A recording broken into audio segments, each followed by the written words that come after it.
So if you are a homeowner in the Greater Toronto area and you think that waiting automatically puts you in a better position to sell, you might want to rethink that a little bit, because this assumption alone is costing sellers, yourself, leverage. And leverage is huge when it comes to selling. Most sellers do not realize that leverage is being lost before it's already gone.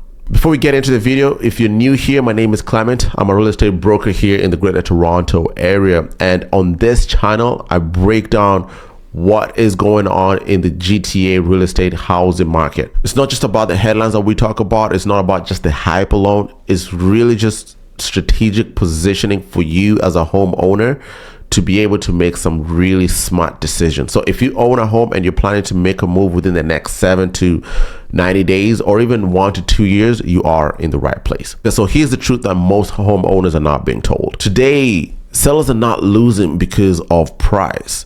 They're losing because of what I mentioned, leverage. And this thing that I'm calling leverage does not disappear overnight. It disappears very slowly, very quietly. So let me give you some real examples. That way we can depict this in a little bit better way. So there's 2 homes, same neighborhood, same size, same condition. One is listed for $899,000. It sells within 10 days. Multiple showings with a clean offer. The other is listed for $929,000. It sits for 45 days. Price reductions start happening. Buyers circle back with the leverage. Guys, with this example, the market did not crash. The leverage shifted from the seller to the buyer. And the first reason for sellers losing leverage right now is buyer choice. And when a buyer can choose between 3 homes instead of just that one home, that urgency disappears. So the second reason sellers are losing leverage is days on market.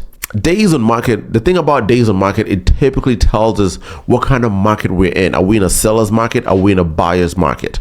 For example, if you look at 2021, properties were selling within 7 days, some even within hours, within 2 to 3 days. If your home stayed in the market for more than 7 days, at that point, it meant that your home, there's something wrong with your house, really. So we have to start looking at it.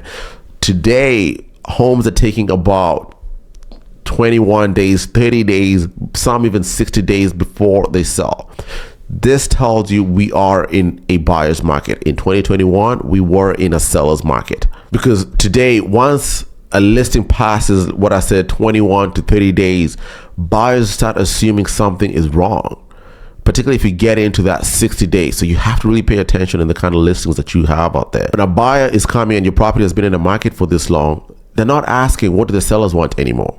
They're asking how much room is there for negotiation. So you have to understand, time on market is no longer a neutral thing. It's more of a psychological damage, really, because speed today is not luck. Speed is engineered today. And I want us to look at some numbers here, because you'll see in many Greater Toronto area pockets, buyers are doing the math. A lot of the buyer consultations that I have, it's all catered towards doing the numbers and how buyers are doing this. Compared to 2021, there was less of that. So when you see at an interest of around 3.4% to 4%, every 100,000 in mortgage adds roughly $480 to $530 per month to a buyer's payment.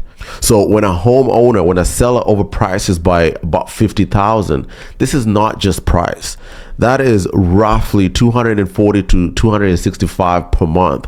Buyers feel immediately on your monthly payments. And buyers are not emotional about this anymore. They're very calculated. And it's very important for sellers to understand this. And this is where interest rate comes into the conversation. So when you see the interest rate headlines out there, do not panic, but also do not ignore them. Rates do not kill deals.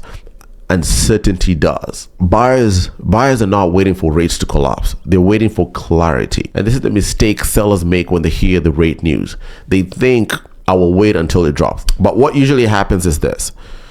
The rates pause, buyer confidence returns, inventory rises, and competition increases. So what can you as a smart seller do differently right now? You absolutely do not want to react to headlines. You want to plan around run a few pricing scenarios across different rate environments. Ask yourself what happens if the rates stay here. You want to put yourself in a position where you're preparing for 6 to 12 months ahead of time. The best sellers in the market right now are not rushing. They're rehearsing. They treat the listing like it's a launch and not testing the market, because once leverage is gone, you cannot negotiate it back, guys. So if you're a homeowner in the Greater Toronto area and you're thinking about selling this year or next year, I offer a free equity and market strategy update. There's no pressure in this meeting. There's no commitment, just clarity that I try and put forth. The link is in the description below. Okay. And also, if you found this helpful, make sure to subscribe, like it, and also share it with anybody that you think might see value to this. Until next time, see you in the next video. Thank you.